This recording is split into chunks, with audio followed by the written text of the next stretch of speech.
Hey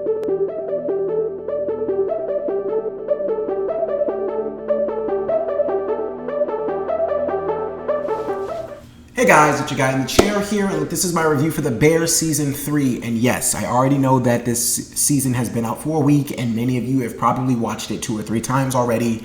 I just finished it today, and I wanted to take my time with it. It was 10 episodes given to me all at once, which has not happened to us in I don't know how long, but I wanted to savor it. I wanted to taste and just sit with my food and not just scarf it all down like many of you did, which I don't blame you because it's an amazing show and it's another great season entry, but I wanted to take my time, so spare me. But regardless, we're going to get into it because this is one of the more controversial seasons The Bear has released in, well, its entire runtime.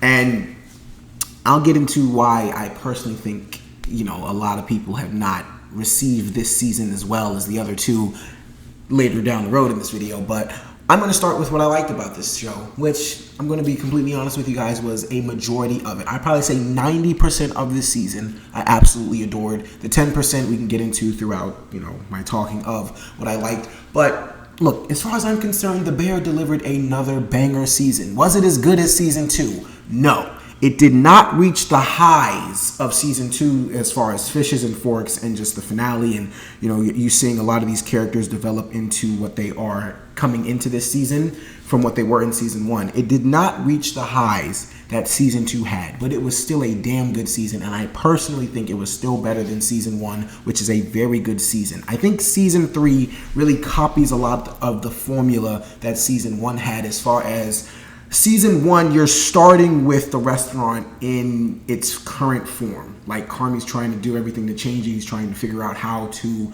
make it, better and things like that. And he has to work with everybody to do so. This season here in season 3 is really starting in the same place.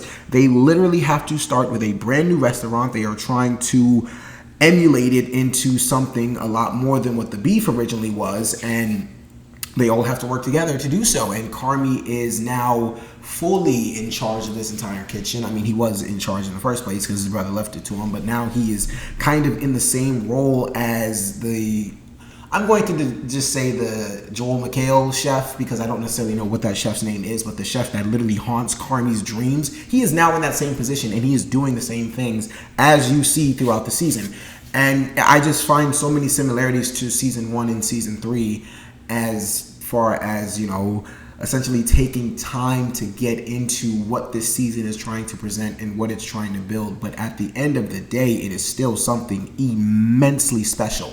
Season 1 for me, it took me up until Carmy's monologue, which was maybe like episode 7 or 8. It took me 7 or 8 episodes to truly understand how special this show was. Then when you go back, you just appreciate it even more. Season 3 was dropping gems from the start, and I personally think if people just go back and kind of watch what this show was actually trying to do and actually trying to give you, you would appreciate it a lot more. That's why it's very weird this show released all 10 episodes in its majority instead of like week to week, which I can definitely appreciate because, like I said, it hasn't been done in a very long time, but it just shows like how differently you can react to a show when you actually have week by week by week to digest what you just saw, rather than seeing everything at once and then honestly not knowing how to feel, or you just had the thrill of your life. And it depends. But regardless, I think this season really delivered another tremendous banger of a season. I can't undersay that enough, man. It was truly something to be in awe of. Whether or not you guys agree with me, I can't help it. But look, like I said, this season from the very beginning was dropping gems. Tomorrow, I'm going to start with that episode itself. Tomorrow is probably my top 3, if not top 2 episode of this season. Tomorrow was literally just watching art be drawn right in front of your face, completely glorious, different types of art, sculptures, paintings, mosaics, music, symphony. It was all being created right in front of you, and you just had to just sit there and completely just gaze and be lost in the transcendence that episode was. I mean, it was ridiculous. I think they probably talked for a total of maybe 4 to 5 minutes in the entire episode itself. Other than that, it is just watching intense chef work. You're watching people go through life. You're watching the characters essentially bounce around in different events of their lives, and Carmy's going back and forth between, his journey to the chef place, his journey during and then after Claire, which we're going to talk about Claire. I'm a fan of Claire, but I know a lot of you aren't, but we'll talk about that. But tomorrow, and then of course you had Sydney's first meal, or first favorite meal in the entire universe, being made from something that Carmy did, which was a very wholeheartedly wholesome moment. And guys, I mean, how could you not love this show? I mean, beyond that, like I said, the episodes themselves, tomorrow was one of my favorites. I love Next and Doors. Next and Doors really picked up the intensity and just the anxiety, gut-busting shit that happens in a restaurant, and it was everything you want from the Bear. It was just to be completely stressed out, watching these characters trying to make their orders, and watching the kitchen just being complete chaos, which for the restaurant business, it seems chaos is structure for them, and it's awesome to see. And beyond that, look, what are the other episodes? Of course, Violet and Children weren't necessarily my favorites. I'm going to describe it by episode because I got to spend time with each and every one of these episodes and really take in what they were trying to give. At least, I had to take my time. But Violet and Children, they were cool. They weren't necessarily my favorites, but Napkins. Ayo Edebiri, you are a ridiculous talent. I mean, my God. The entire scene between Jon Bernthal and, forgive me for not knowing the actress's name, but Tina, the actress who plays Tina, forgive me for not knowing your name, but I really hope there is an Emmy nomination in this woman's future because she deserves it. Napkins was an immensely, ridiculously amazing episode, and I could relate to that episode so much because I was unemployed for some time, not at that age, but I was unemployed for a period of time, and it just hit home. You just feel the struggle, the desperation in some interviews, the trying to hold on for dear life, to hope, to just know that at some point it will get better, but those dark days are just haunting you, and they're just piling on and on and on, and it just feels like so much until you just fall into the right opportunity, which was Tina going into Jon Bernthal's restaurant, The Beef, and that entire scene was gorgeous. It was art. That's the only way you can describe The Bear. It's peak, it's art, it's absolutely glorious, it's beautiful, it's harmonious, symphonic. Look at me trying to use all these big words right now. It's truly an amazing show. And Ayo Edebiri, I have to tip my cap, hats off, whatever, bow down. You did the damn thing. You did the damn thing, and you are going to be a force in Hollywood for years to come. But beyond that, after Napkins, Ice Chips. Jamie Lee Curtis. My God. My God, you are a hell of an actress. She was, I think, beyond what we saw from her last season. I think Ice Chips is the best we've seen of Jamie Lee Curtis in this series. Hands down, that was her best performance. And it was one of the more heartwarming moments of the entire show. But watching Natalie and her mom, for me personally, was one of the more heartwarming moments of not only this season, but the show itself. I mean, the entire buildup of her having her pregnancy, she literally is trying to call every contact in her phone, and she has to rely on the woman she does not want to talk to the most or rely on whatsoever. She had to call her mom, and her mom came through in one of the most unexpected but special ways. And it was so beautiful to see. Jamie Lee Curtis absolutely mutilated her role in that episode in Ice Chips. Ice Chips was easily one of the best episodes of the season. Was it top 3? Not necessarily, because the last 3 episodes, I believe the last 2 episodes, Ice Chips is one of the last 3. But the last 2 episodes of this season, Apologies and Forever, hit home. It hit home for me, man. I'm telling you, I don't know what people were watching this season, and I understand y'all Claire frustrations, and we'll get to that in just a second. I understand the Claire frustrations, but truly just that's probably like 35% of this season, if we're being real. Yes, Carmy is still going to be haunted by the fact that he's not with Claire, because that was a pivotal moment in season 2's ending. Carmy could literally not choose to be happy. He even in the season called this woman peace. He called her his peace. Well, not necessarily his peace, but he said Claire is peace. He chooses chaos over peace. He self-sabotages his happiness. Did you not think that was going to be a key theme in the season? Claire is a pivotal example of him self-sabotaging himself to be one of the best chefs. He's sabotaging his happiness, his actual social life, to be an amazing chef. And it kills him inside out. And that's what that entire thing this season was trying to show you guys. But like I said, we'll get to that in a second. But Apologies and Forever. Brilliant television. Brilliant television put together. It was amazing. Starting with Apologies, because Forever probably might be my favorite episode of the season. But Apologies, I mean, just how hard it is to actually build up the strength to admit when you're wrong, admit when you're out of sorts, admit when you're out of place, and truly look at yourself in the mirror and apologize to those that you have been hurting, but you have just been stepping over.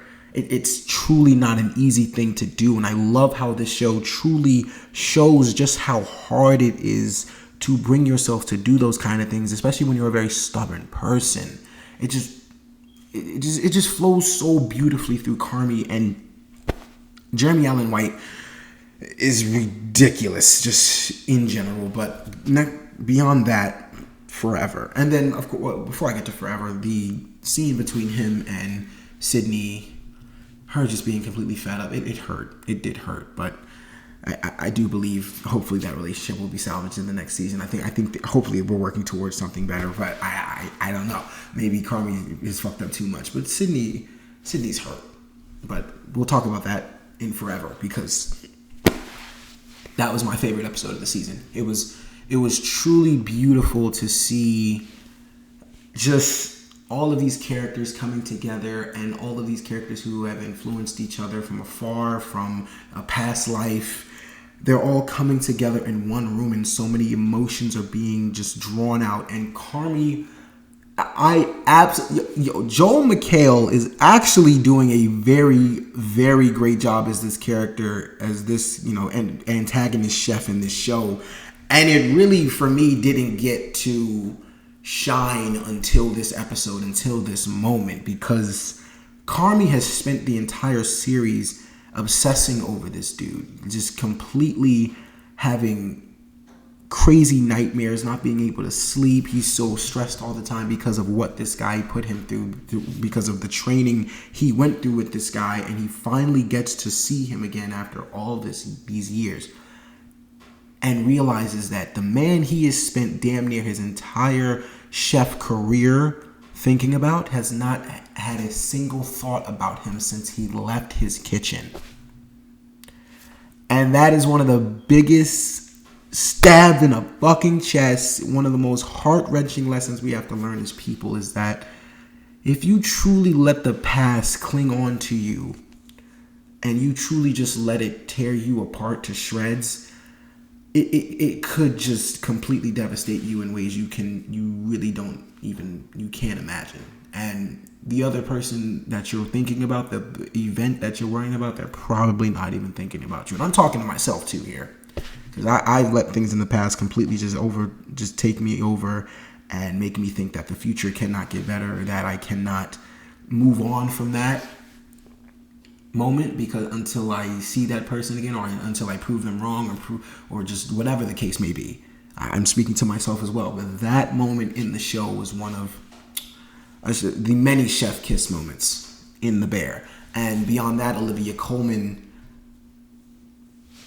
I mean, isn't that woman just spectacular? I mean, if you haven't seen Fleabag, if you haven't seen The Favorite, if you haven't seen Wonka, go watch all those, because Olivia Colman is a shining light and a tremendous presence in all of those shows. movies, shows, series, and once again in this one, she is absolutely amazing. And to see her blow that to Richie, and Richie just received it. It was, come on, guys, I'm being serious. What were you watching this season? How could you not love what this show is? And beyond that, it was just watching Will Poulter. Thank goodness he got a lot more screen time in this season because he is damn good in this show. Watching Will Poulter get more screen time and watching him and Sydney interact with each other was amazing. I mean, I'm hearting that relationship. I'm hoping that's going to be happening.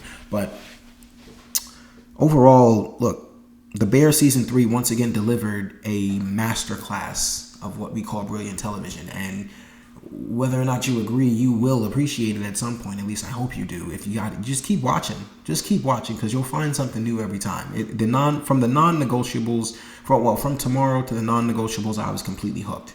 And I loved everything, or a majority of everything this season had to bring. Now, on to the Claire situation. Now, me personally, I love Molly Gordon. Now, I don't think anybody personally has a problem with Molly Gordon. I think they have a problem with Claire herself. So I'll just separate the two.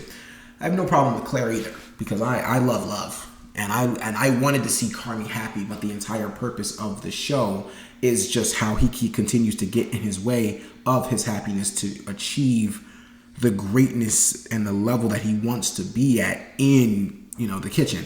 And I don't know why people don't like Claire, but I thought Claire brought him the sense of peace and happiness and the breaks from all that he kind of needed. And I truly thought that was going to head into a good direction until the end of season 2. Once we got to the end of season 2 and Carmy said all of those things, just how he can't be with Claire, how he can't be happy. He literally needs to be in absolute anguish and anxiety pain 24/7 in order to be at the level he wants to be at. He can't choose happiness. It was just so heartbreaking. And for y'all to think that a moment like that would just be dropped into the next season is just, why? Why would that not be on Carmy's mind? Of course he's going to think, did I mess up? Am I not going to be able to make this up again in my life? Like, should I call Claire? Should I not call Claire? Like, he's a human being. Like, that stuff's going to be on your mind. That's the thing I love about these characters. They are the most realistic depictions of actual human beings I've seen in the television series. Like, others have, like, of course they go through human emotions and things like that, but these ones I'm telling you, these ones truly remind us of ourselves. You can find yourself in each and every single one of these characters, and it really just comes around for a special moment. It's like, why would Carmy not do things like that? Of course we've done crazier things for love. And like I said, Claire's probably in like truly 35% of the season, and she's a pivotal part, but it's really just because Carmy can't take his mind off of her. And of course, in the apologies, they had to go, the guys who, I'm bad with character names, but they had to go to the hospital and tell Claire that he's sorry and that he should probably take him back, but who knows what's going to happen with that. But I can only attest to the fact that I think the audience scores mainly because people were just not fans of Claire, but she truly plays a heavy part in Carmy's life, and the entire image of self-sabotage versus choosing happiness, and like the entire inner battle Carmy fights with himself every day. It's Claire. Claire is literally the representation of the life he can have, but doesn't want to choose because he wants to be so great, and it just eats at him every night, and that's all he thinks about. And he's like, it's kind of like the moment in Whiplash, Miles Teller, when he had to break up with Melissa Benoist's character, when he's literally sitting there saying, anytime I'm with you, I'm going to be thinking about drumming. Anytime I'm doing this, I'm going to be thinking about drumming. Like, I can't be with you because I'm so into my craft, so into my art. I want to be great. I want to be practicing at it 24/7, and me spending time with you is just going to be taking me away from that, and I can't do that to a person. And it's how Carmy feels. It's the same exact. Carmy and Miles Teller are literally the same character. And like I said, guys, overall, The Bear once again has delivered a masterclass in what we call brilliant television. I absolutely adored it from start to finish. If I had to say personally what I didn't like, there were just a few meh episodes. For example, Violet, Children, and Legacy. But 3 out of 7 ain't bad. That's a 70%. That's a C. But I mean, C's get degrees, as they say. And this one got another one, as far as I'm concerned. A master's in fucking brilliant television. I couldn't think of a word to put between brilliant television, but regardless, it is brilliant television. And look, guys, thank you so much for watching my review on season 3 of The Bears. Please, or The Bear. Please let me know what you think in the comments below, guys. Thank you so much for watching. I really do appreciate it. Be sure to like, share, subscribe, all that good stuff, and so much more. Look, I really do appreciate it. This is your guy in the chair. More content coming to you soon.